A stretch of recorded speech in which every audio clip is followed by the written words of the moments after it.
Carta de 23 de novembro de 1957. Queridos Ima e Joel, o trabalho do 7 está realmente me tocando muito e profundamente. Estou tentando manter algum tipo de registro do que aconteceu no que me diz respeito em conexão com essa atividade, mas eles são muito leves. Você conhece o velho ditado que diz que o padeiro nunca tem pão, e acho que isso se aplica aqui. Mas estou mantendo uma nota aqui e ali. Mesmo humanamente, meu senso histórico exige isso. Como você está mantendo um registro em fita, uma ideia maravilhosa e um meio de nos ensinar, eu queria que você verificasse minhas próprias anotações. Abaixo estão algumas coisas.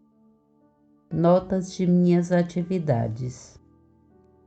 20 de novembro. Para onde devo fugir da consciência? Se eu ascender ao céu, a consciência está lá. Se eu fizer minha cama no inferno, essa mesma consciência está lá. Não há nada fora e além dessa consciência que eu sou. Para Daisy. Presa em teu amor permaneço, impassível, intocada, inexpugnável. Sobre a propaganda subliminar. A única atividade que existe na realidade é uma atividade da consciência que eu sou. Toda atividade é abraçada nessa consciência e essa consciência mantém sua própria atividade em uma integridade que não conhece opostos e que não pode ser revertida. Em 21 de novembro, quinta-feira. Muita agitação, dificuldade para estabelecer uma quietude interior. A contemplação sobre a natureza do amor de Deus me elevou um degrau, até mesmo alguns degraus. Para Ima. E a glória do Senhor brilha sobre ti. Luz tão deslumbrante a ponto de ser impenetrável. Interessante como a ideia de proteção entrou no trabalho, tanto para Daisy quanto para Ima. Em 22 de novembro, sexta-feira. Mais uma vez, difícil de se estabelecer naquela calma imperturbável que costumo manter, a princípio um pouco de agitação, mas um tanto quanto alegre, embora não menos inquietante. Quando o silêncio interior veio, houve uma compreensão muito profunda do significado desta atividade particular como um instrumento para libertar o mundo. Por ser um experimento, todos os dados relativos a ele devem ser preservados. Tantas vezes desejei ter mantido um registro de cada passo em alguma atividade particular em que me engajei, que culminou em resultados muito além dos meus sonhos. Mas agora é impossível recapturar todos os passos. Tenho uma convicção muito profunda de que este trabalho será de grande importância e seu desdobramento deve ser preservado. É de valor incalculável para mim voltar a algum ponto que você tenha feito repetidas vezes, até que alguma parte dele finalmente penetre.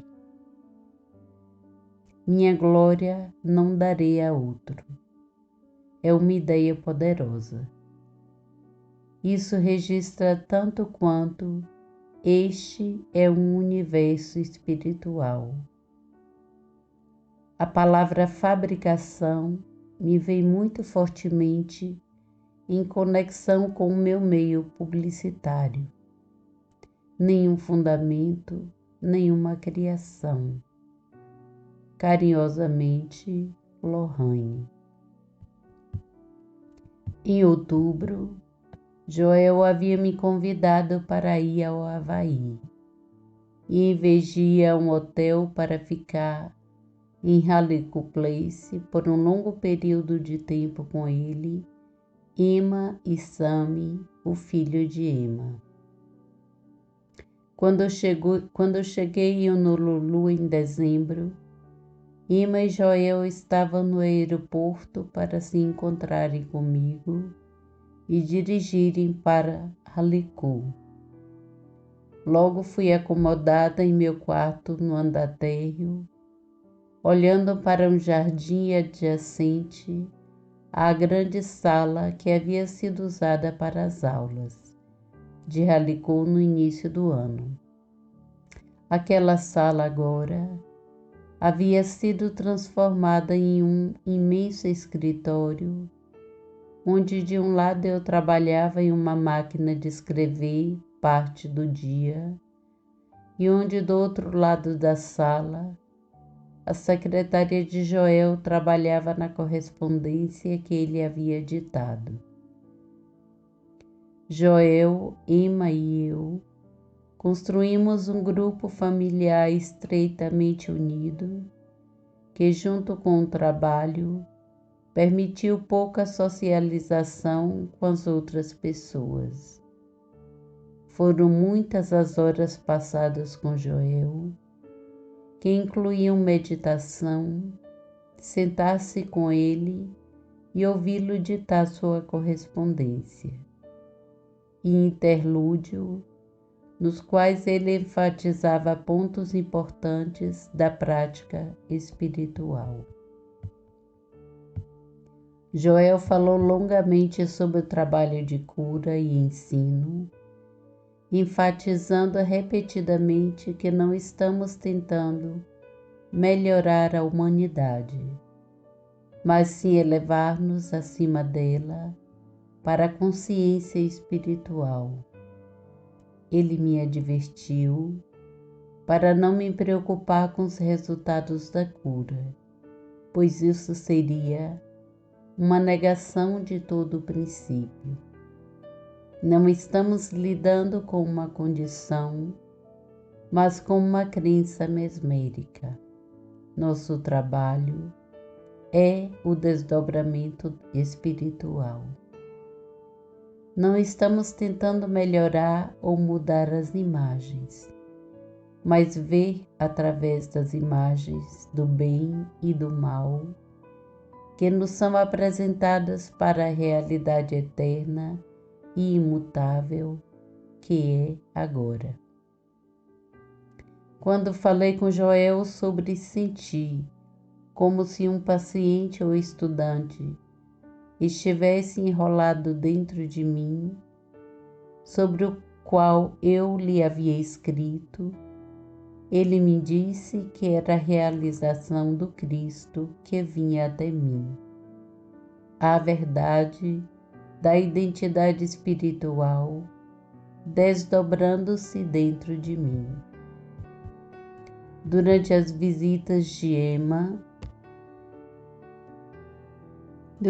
visitas com Emma na cozinha, enquanto preparávamos as refeições simples, e em muitas outras ocasiões, ela me contou muito sobre seus filhos e seus casamentos anteriores com Houston, Rintover e Lindsay.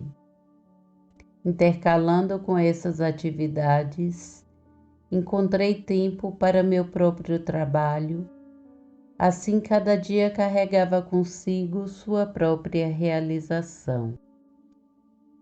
Essa rotina foi quebrada por passeios ocasionais, através da Pali, até a Iquique para jantar em algum restaurante gourmet e uma vez para ver o filme Os 10 Mandamentos. Embora eu gostasse do filme, ver o deleite desinibido de Joel e o profundo interesse nele era ainda mais agradável. No dia 23 de dezembro de 1957, escrevi uma carta aos estudantes de Chicago, na qual disse em parte: "E como eu posso descrever a vida aqui em Haliku Place? As fotos vão lhe contar um pouco de sua beleza. A chuva quase contínua deu à exuberante folhagem verde uma beleza e glória ainda maiores. Cada dia sucede outro de uma forma tão tranquila e suave que é fácil perder cada noção do tempo. Normalmente, acordo de manhã bem cedo e assim que estou vestida vou para a sala adjacente, enorme e atraente. Lá, posso sentar e olhar para as montanhas, que nunca são mais as mesmas. Às vezes enredadas em nuvens, às vezes bem esculpidas contra o céu e sempre assumindo tons diferentes. Depois de alguma meditação, começo a trabalhar e continuo até o café da manhã. O café da manhã não tem hora marcada. Não há uma rotina rígida aqui, mas geralmente é por volta das 9 horas.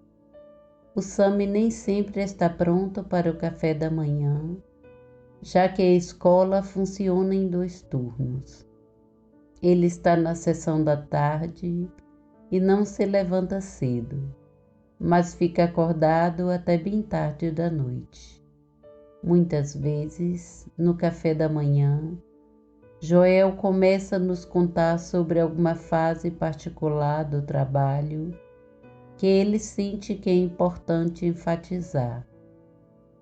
Hoje foi o eu transcendente, o eu que é 2 e ainda assim os 2 são 1. Ele falou por quase 2 horas e muitas vezes é assim, e vocês devem saber o quanto estes momentos são inestimáveis. Às vezes, depois do café da manhã, todos nós temos uma meditação juntos e depois eu continuo com o meu trabalho. O jantar é por volta das 6h30 e depois às 7h30 B e S se juntam a nós e nós temos 1 ou 2 horas de meditação. Muitas vezes, à noite, há café e bolo antes de irmos para a cama. E isso é um dia em Haliku Place. No começo, certamente não descreve em nenhum sentido o que realmente acontece durante o dia. Nada pode descrever isso, mas paz, amor e alegria são expressos a cada momento do dia. Sam e Emma apararam uma bela árvore de Natal no domingo passado, o que certamente está provando a lei da multiplicação, pois os pacotes embaixo dela estão se multiplicando a passos largos. Sam está particularmente interessado nesse aspecto da árvore de Natal. À noite, o reflexo da árvore na grande janela de vidro em placa faz com que ela pareça como 3 árvores em vez de uma. Sim, Esta é realmente uma experiência indescritível. Meu único desejo é compartilhar o máximo possível dessa experiência com vocês, para que vocês possam desfrutar de alguns de seus ricos frutos.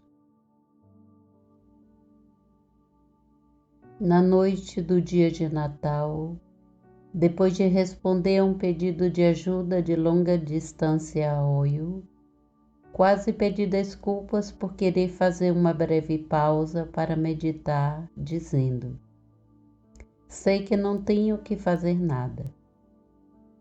A resposta instantânea e firme de Joel me assustou. Oh, sim, você tem. Isto foi às 10 horas, enquanto estávamos sentados na sala de estar conversando, com Emma cochilando em uma sala próxima. Com essa observação, Joel começou a falar e continuou sem parar até a meia-noite, quando todos nós nos viramos para dormir. Na manhã seguinte, no café da manhã, como se não tivesse havido nenhuma pausa, Joel continuou com a frase seguinte sobre o que eu deveria fazer. Enquanto Emma e eu nos sentamos à mesa do café da manhã, ouvindo atentamente. Finalmente, Emma percebeu que era a hora do almoço, então rapidamente montamos um simples almoço e novamente o escutamos até a hora do jantar. Foi a exposição mais completa que já ouvi sobre como exatamente uma pessoa chamada por ajuda espiritual deve responder. Ela continuou depois do jantar e foi retomada na manhã seguinte. Uma experiência inestimável de um grande professor, transmitindo a uma aluna disposta e ansiosa a sabedoria adquirida durante seus anos de vida, sua vida de prática. Cada palavra foi gravada indelevelmente em minha memória. Durante esta longa e esclarecedora exposição, em resposta à minha apologética, eu sei que não tenho que fazer nada, Joel enfatizou que a coisa que não temos que fazer é mudar uma assim chamada condição. O que temos que fazer é trabalhar sobre nós mesmos para chegarmos à convicção de que não há nada que precise ser mudado, porque a perfeição já é, a integridade é, a completude é. E como trabalhamos em nós mesmos, meditando sobre os princípios, contemplando a natureza do infinito invisível, sua prontidão e abrangência, a Cristo identidade do ser individual e o consequente nada do que quer que seja diferente da realidade divina. Como Deus, o infinito invisível está aparecendo como ser individual. Não há pessoa a ser curada ou melhorada. A crença de que há é apenas uma sugestão impessoal e universal, que não tendo nada a ver com uma pessoa. Sentada, bebendo em cada palavra, em minha admiração pela clareza e autoridade de suas palavras, eu disse ingenuamente: por que você nunca disse isso antes? E ele respondeu: porque é apenas em todas as páginas. Porque está apenas em todas as páginas. E ao percorrer os livros, encontrei esse grande princípio da impersonalização em quase todas as páginas, mas o impacto de ouvi-lo expondo a mim, nestas horas inestimáveis, trouxe uma nova consciência ou significado, de modo que todo o princípio parecia novo. Joel continuou a falar dos 2 passos do trabalho de cura. Sua tristeza era que os estudantes queriam contornar ou ignorar o primeiro passo e imediatamente pular para o segundo, sem nenhum histórico de prática, e alcançar o que ele falava como a cura definitiva, a cura sem palavras ou pensamentos. Sua relutância em trabalhar com o primeiro passo por longos períodos é o motivo pelo qual tantos fracassam. No primeiro estágio, é absolutamente essencial que o que quer que seja apresentado como um problema seja enfrentado com uma declaração da verdade. Quando os estudantes são tão bem versados nessas verdades que se tornam o próprio tecido de sua consciência, então eles estão prontos para o segundo estágio, sem palavras e sem pensamentos. Em outro dia, Joel falou longamente sobre a mente carnal, ou o que ele chamou de mente da carne, que passamos a aceitar em virtude de termos nascido neste mundo. É a mente que pode pensar pensamentos bons e pensamentos maus. Ele levantou a questão, abre aspas, é possível anular esta mente, que nada reste para hipnotizar o homem? Fecha aspas. Ele disse que ao lidar com este assunto em meu trabalho diário, eu deveria começar a reconhecer que parece haver uma mente que perpetua as boas e más ações da humanidade. Mas então, deve vir a percepção de que, embora pareça haver uma mente operando como pessoa, ela não é uma mente, não é um poder e não tem nenhuma via de expressão, e se torna impotente onde quer que esta verdade seja realizada. O segredo não é combatê-la como um poder.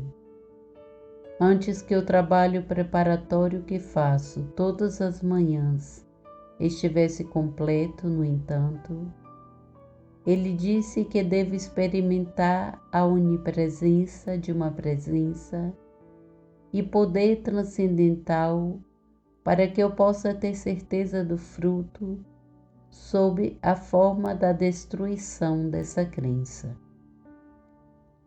Durante este período, mais uma pessoa foi adicionada ao grupo de trabalho interno, e em várias ocasiões ela veio para participar de suas sessões regulares frequentes.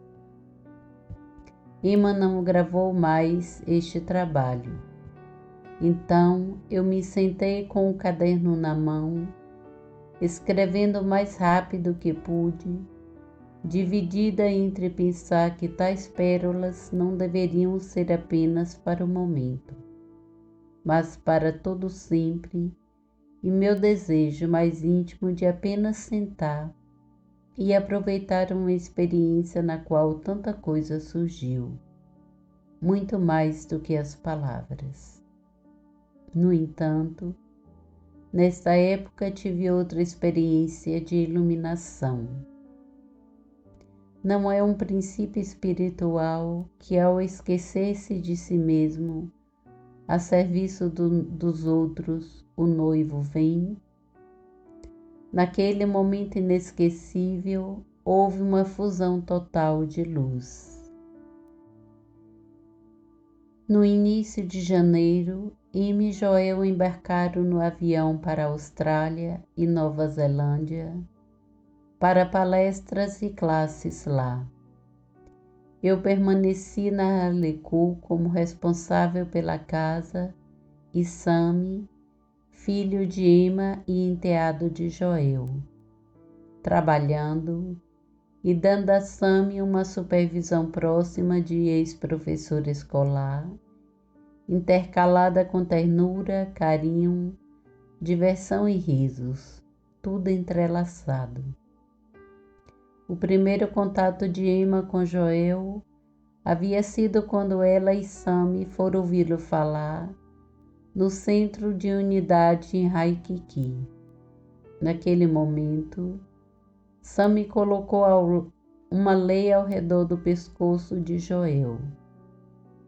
Emma se apresentou e ofereceu-se para conduzi-lo pela ilha de Oahu. Assim, começou um relacionamento que culminou no casamento deles.